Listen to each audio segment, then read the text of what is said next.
जाएंगे।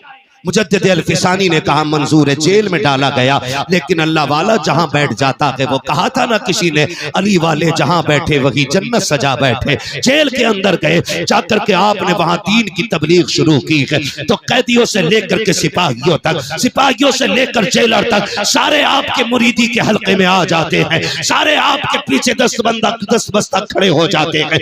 आपकी ये शान व शौकत देखी है। एक दिन जहांगीर की बेटी के ख्वाब में मुस्तफा जाने रहमत तशरीफ ले आते हैं। जब उसने ख्वाब में देखा सरकार आए हुए हैं, लेकिन आका करीम नाराज है। जहांगीर की बेटी ने कहा था सरकार नाराज क्यों है? कहा राजी कैसे हो जाऊं, मेरा बेटा तुम्हारी जेल के अंदर कैद है और मुझसे रजामंदी की उम्मीद रखते हो।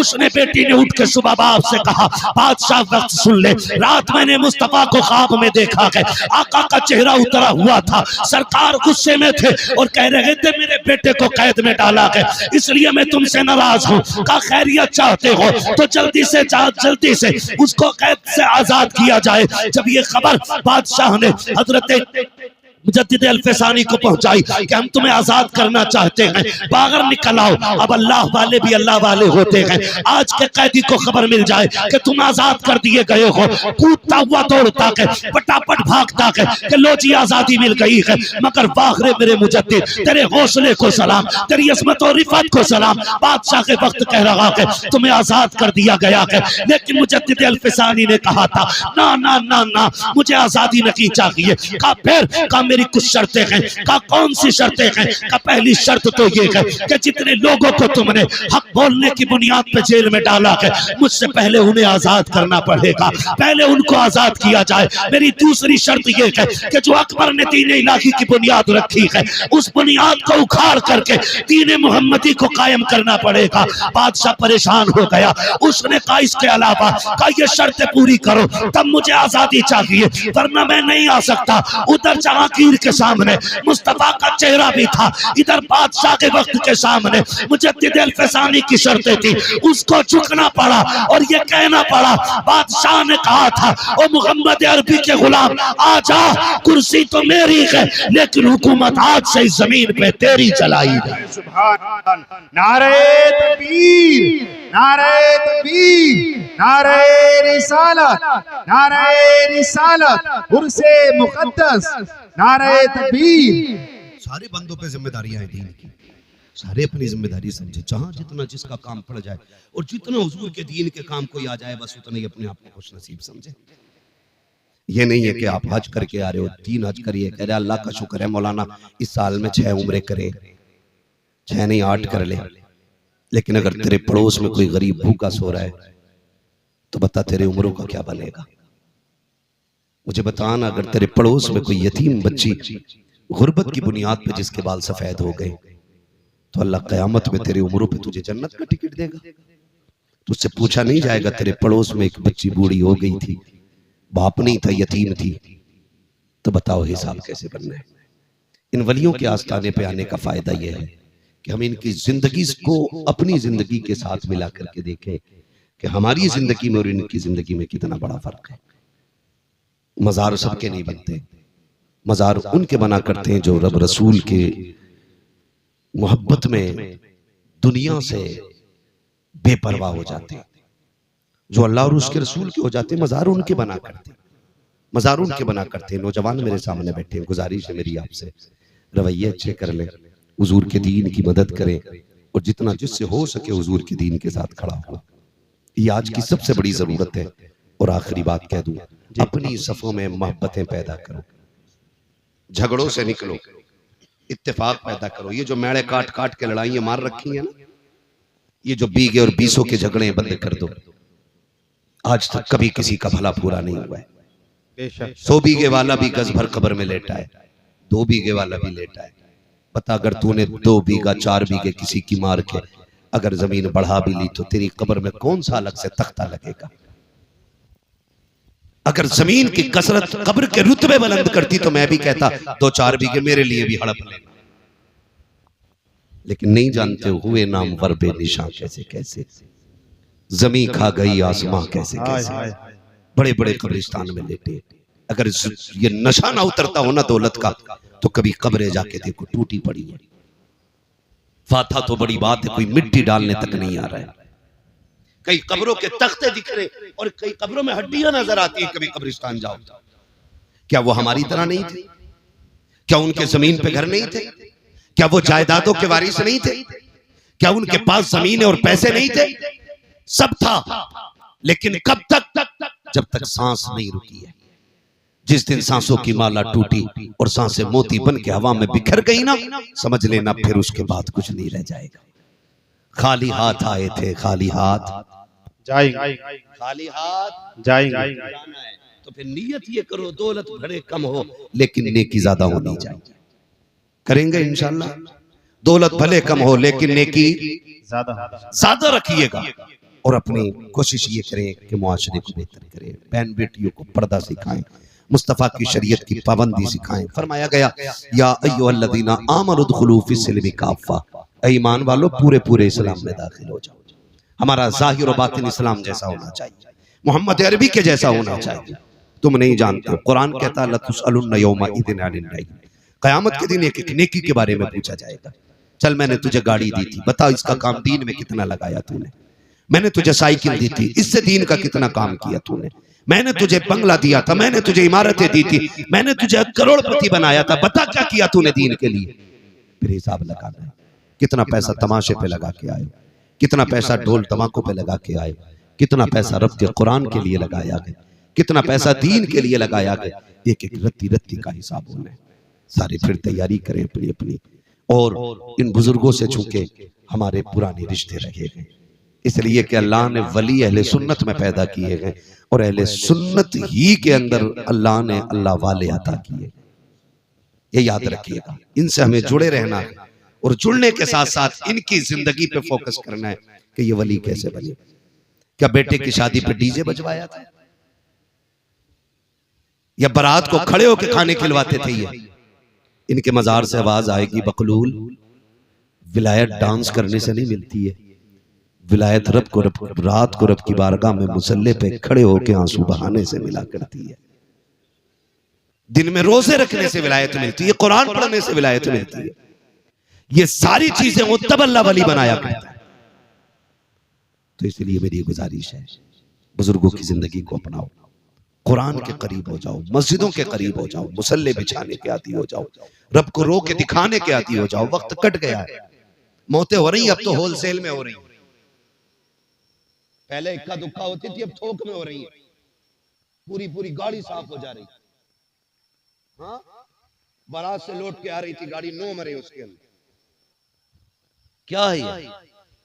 क्या है? किसी बुजुर्ग से कहा था नसीहत फरमा दे, उन्होंने कहा था चल तुझे क्या नसीहत करे। कहा कभी जनाजे देखे? कहा हाँ। कहा जिसे जनाजों से नसीहत हासिल नहीं हो सकी उसे तकरीरों से क्या नसीहत मिल सकती है। जनाजे देखकर नसीहत हासिल करें। एक दिन हमें भी आना है, कह रहा जल्दी लेके चलो, मर गए फला साहब, जल्दी लेके चलो। इसे तू नहीं लेके जा रहा, ये तुझे लेके जा रहा है कब्रिस्तान। इसे तुम नहीं लेके जा रहे हो, ये तुम्हें लेके जा रहा है और ये तुम्हें दिखा रहा है देखो आज मैं आया हूं, कल तुम्हें यहां आके लेटना है।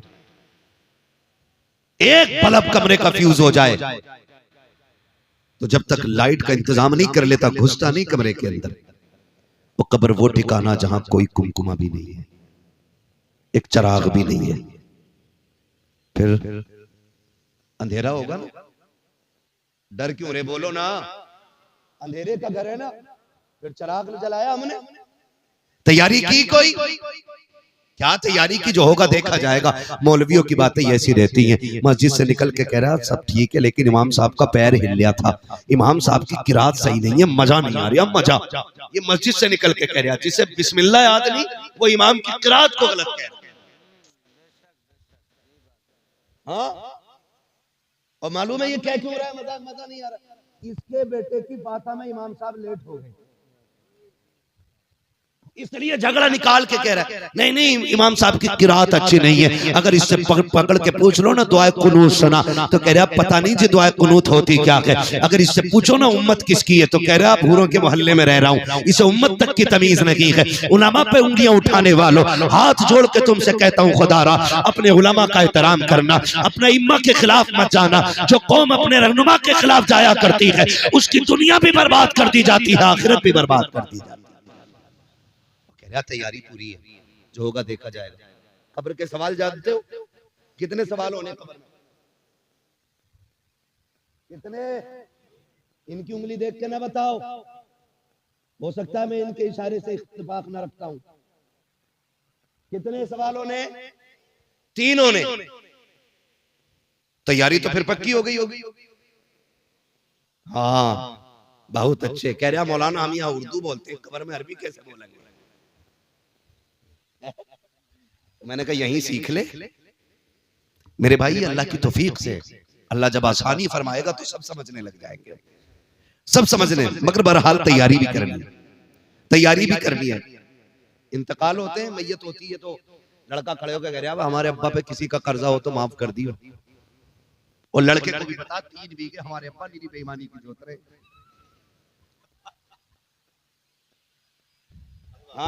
हक बात पता होता लड़के को अब्बा बेईमानी की जोत रहे। और कह के गए थे इसके कागज दबा के रखना।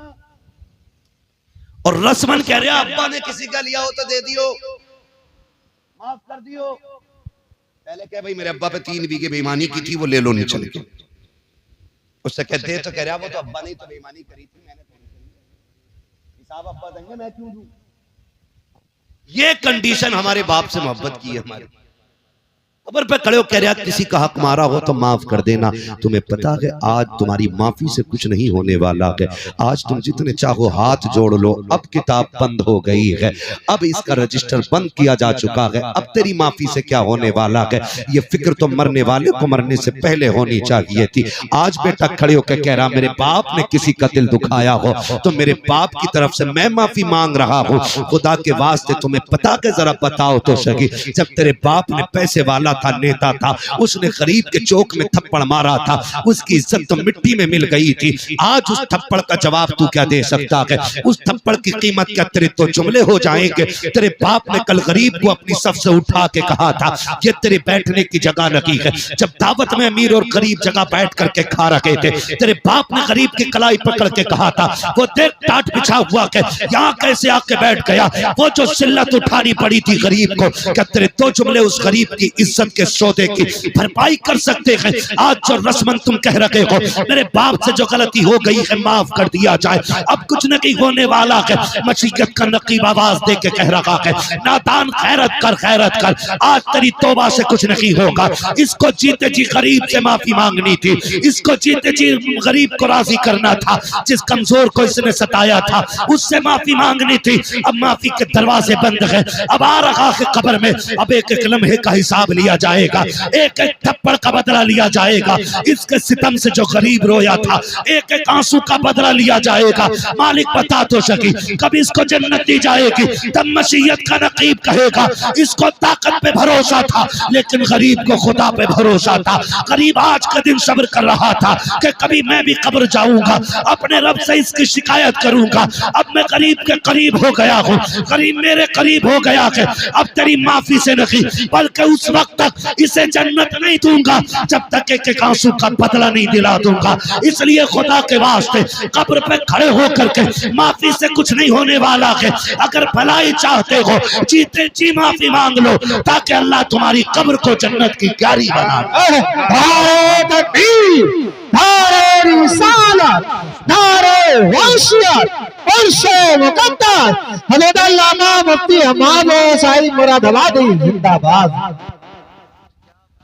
वो जो है सारे लोग करेंगे इंशाल्लाह जीते जी। एक बात में हम बहनें भी बैठी हुई हैं, थोड़ी सी सुन लें। मैयत का वक्त आता ना, मरने के बाद मरवे के कपड़े खसोट लेती है, हाय जी माफ कर जाओ। मरने के बाद उसके कपड़े फाड़ रही है, जो गलती हो गई माफ कर दो मेरी बहन मेरी बेटी, अब तो वो मर चुका है। अब जितना चीखना चाहे चीख ले, कुछ नहीं होने वाला है। काश ये माफी तूने उसकी जिंदगी में मांग ली होती। शोहर से मरने के बाद माफी औरतें पकड़ के लाती है, पैर चूम ले। जिसने जिंदगी में कभी शोहर के हाथ नहीं चूमे, मरने के बाद पैर चूम रही, दम निकलने के बाद कह रही है माफ कर दिया जाए। मेरी बहन बेटी सुन, तू कितनी शर्फ वाली है तू जाने या खुदा जाने, लेकिन कायनात में एक बहुत बड़ी शर्फ वाली जात को सैयदा कायनात खातून जन्नत फातिमा ज़हरा कहा जाता है। मेरी बेटियों, अपनी जिंदगी को जरा देखें और खातून जन्नत की जिंदगी को देखें। खातून जन्नत की वो जात है जिसने शोहर से पूरी जिंदगी कभी ऐसा सवाल नहीं किया जिसको लेकर के शोहर परेशान हो जाता।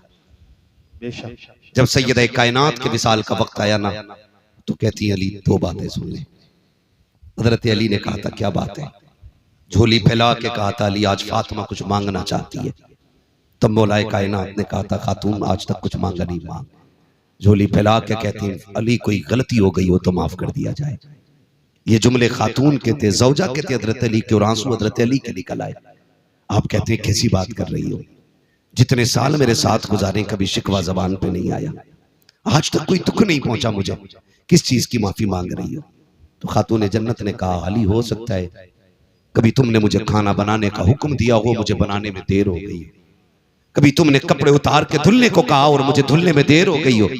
अली हो सकता है कोई काम का तुमने हुक्म दिया हो और मुझे करने में देर हो गई है, इसलिए अली आज मैं उसकी माफी चाहती हूँ। हजरत अली रो देते, कहते फातिमा तू माफी ना मांग, आज अली को माफ कर जा। कहा फातिमा आप मेरे शौहर है, मेरे सरताज है, मुझे शर्मिंदा ना करें। कहा क्यों? मुझे डर लग रहा है कहीं ऐसा ना हो मुस्तफा खड़े हो और खदीजतुल कुबरा भी हो और फातिमा तुम भी हो, कहीं ऐसा ना हो हुजूर मुझसे पकड़ के कहे मेरी बेटी फातिमा पूरी जिंदगी तेरे घर पेट भर के खाना ना खा सकी। अगर ये बात हुजूर ने कहती तो मैं क्या जवाब दूंगा? फातिमा तू बता, तू भी मुझसे राजी है कि नहीं? मैं अपनी बहनों बेटियों से कहना चाहूंगा, बहनों बेटियों जिंदगी 4 दिन की है, जवानी 30 साल की है, ये रंग बिरंगी जिंदगी के 30 साल है, इनको गुजरने में वक्त नहीं लगता है। इंतजाम अंजाम आखिर मौत है, ठिकाना आखिर कब्र है। मेरी बेटी ये 30 साल संभल के गुजार ले, सिर्फ 30 साल संभल के गुजार ले, और फिर शोहर के साथ साबिरा और शाकिरा होके कब्र में आ। तेरी कब्र पे अजान ना भी पड़ी जाएगी, अगर तू साबिरा बन के कब्र तक आएगी तो रोशनी का इंतजाम करके जन्नतुल बकी से खातून जन्नत फातिमा ज़हरा आ जाएगी। ये हर बेटी से मेरी गुजारिश है कि अपने शोहर का एहतराम करे। हर भाई से मेरी गुजारिश है जीते जी अपने भाइयों से माफी मांग ले, वरना ऐसा ना हो कि मौत आ जाए और हमें माफी मांगने का वक्त ना मिल सके। मैं अक्सर एक बात कहता हूँ, उजाले अपनी यादों के हमारे साथ रहने दो, न जाने किस गली में जिंदगी की शाम हो जाए। अल्लाह हमें हुजूर की जिंदगी के वो रोशनी अता करे कि जिस रोशनी में हम अपनी जिंदगी को हुजूर की जिंदगी की रोशनी के मुताबिक गुजारने की कोशिश करेंगे। इंशाअल्लाह माफ करेंगे एक दूसरे को, इंशाअल्लाह अच्छी रखेंगे, इंशाअल्लाह। अगर रिस्क में तंगी आएगी, ब्याज लोगे नहीं, रिश्वत लोगे नहीं, हराम लोगे नहीं, अगर तंगी आ जाए मुसल्ला लेंगे, मस्जिद की तरफ जाएंगे इंशाअल्लाह। और जब दुनिया सोती होगी मुसल्ले बिछाएंगे, वो झोली फैला के कहेंगे या करीम या रज़ाक तेरी चौखट पे आ गए भर दे झोली। खुदा की कसम एक बार मांगोगे अल्लाह 7 पुश्तों के रिस्क का इंतजाम। सुभान अल्लाह, बेशक फरमाया गया या अय्युहल्लज़ीना आमनु उदखुलू फिस्सिल्मि काफ़ा, ईमान वालों पूरे पूरे इस्लाम में दाखिल हो जाओ।